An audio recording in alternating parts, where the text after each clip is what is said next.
quand on avance en âge, on commence à perdre peut-être de temps en temps un peu la mémoire. Comment savoir si c'est bien, mal ou qu'est-ce qu'il faut faire pour augmenter sa mémoire, surtout quand on vieillit un tout petit peu? Je vous dis ça tout de suite.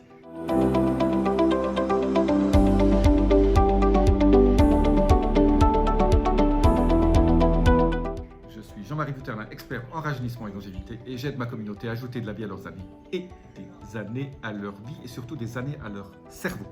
Alors, je vous donne aujourd'hui 4 conseils pour que votre cerveau travaille de façon optimale et pour que vous n'ayez jamais qu'à 100 ans, comme une vieille dame que j'ai connue très longtemps. À 100 ans, elle faisait ses mots croisés au Figaro sans lunettes et elle les faisait en 20-25 minutes. Je ne sais pas si elle appliquait les 4, mais en tout cas, elle en appliquait au moins 3 sur 4.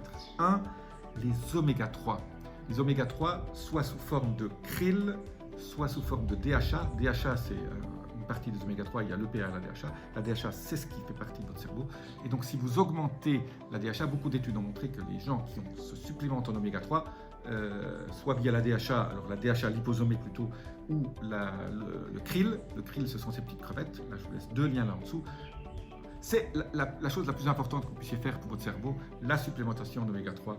Alors vous pouvez aussi prendre de l'alpha-lipoïque, l'acide alpha-lipoïque, qui sont des précurseurs aussi, mais il pose souvent beaucoup de questions. Pour moi, toujours l'oméga 3 d'origine animale, surtout la crevette, est la meilleure. Après, la DHA, si vous pouvez trouver de la DHA liposomée, c'est encore mieux, et ça, c'est absolument génial. En quelques semaines, vous ne faites plus de liste, vous retrouvez la mémoire, vous avez une agilité d'esprit beaucoup plus importante. Sachant quand même, je fais une parenthèse, que pour conserver un cerveau en bon état, il faut le faire travailler. Faites du sudoku, faites des mots croisés, travaillez-le, lisez, apprenez quelque chose de nouveau, ayez des projets. Voilà, c'est faire bosser votre cerveau, c'est ce qui va encore, c'est ce qui est encore le plus facile pour le conserver en bonne santé.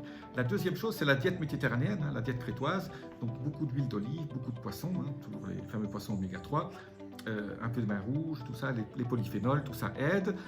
Troisième chose, bien sûr, éviter, ce que je dis toujours dans beaucoup de mes vidéos, éviter les aliments transformés, pas de saucisses, pas de machin comme ça, pas d'aliments qui ont des emballages autour avec des conservateurs dedans. Tout ça, c'est très mauvais pour la santé.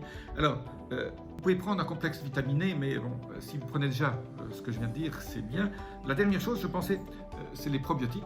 Vous savez que votre cerveau et votre intestin travaillent ensemble. Dans l'intestin, il y a ce qu'on appelle votre microbiote, et votre microbiote contient plus de bactéries que votre corps contient de cellules. Il peut peser, toutes ces bactéries peuvent peser jusqu'à 1,5 kg. Donc quelque part, ce microbiote est important et fabrique plus de neurotransmetteurs et d'hormones que votre cerveau. Pour que votre cerveau travaille bien, il faut que votre microbiote travaille bien. Les deux parlent tout le temps. Et pour que votre microbiote travaille bien, j'ai fait beaucoup de vidéos là-dessus. Je vous en laisse une ou deux là-dessus.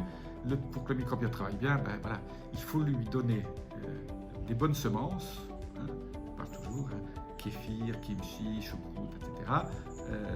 Ou acheter des probiotiques aussi. Je peux vous laisser aussi un lien sur quel probiotique acheter. Mais surtout, il faut leur donner à manger. Et pour leur donner à manger, il faut leur donner des fibres. Donc manger beaucoup d'aliments avec des fibres, y compris du konjac, y compris des choses qui vont vous faire sentir, avoir plus de satiété, avoir moins faim et avoir une ceinture abdominale parfaite. Je rappelle que ce n'est pas la peine de vous peser tous les jours. La seule chose que je voudrais que vous fassiez, c'est 3 à 4 fois par semaine, vous mesurez votre tour de taille au niveau du nombril et il faut que ce tour de taille soit inférieur à la moitié de votre taille en hauteur et là, vous êtes au top. Voilà. Donc pour avoir un poids idéal, il faut avoir un microbiote idéal. Si vous n'avez pas de microbiote idéal, vous allez dans le mur. Vous n'allez pas transformer les aliments comme il faut et vous allez les stocker. Alors bien sûr, l'insuline est très importante. Je ferai une vidéo sur l'insuline bientôt parce que beaucoup de gens me posent la question. Je vous donne ça tout de suite dans une prochaine vidéo. Restez bien, appuyez sur la clochette de notification parce que la vidéo sur l'insuline va valoir son pesant d'or. Je vous dis à très bientôt. Laissez-moi vos commentaires. Abonnez-vous. Namasté.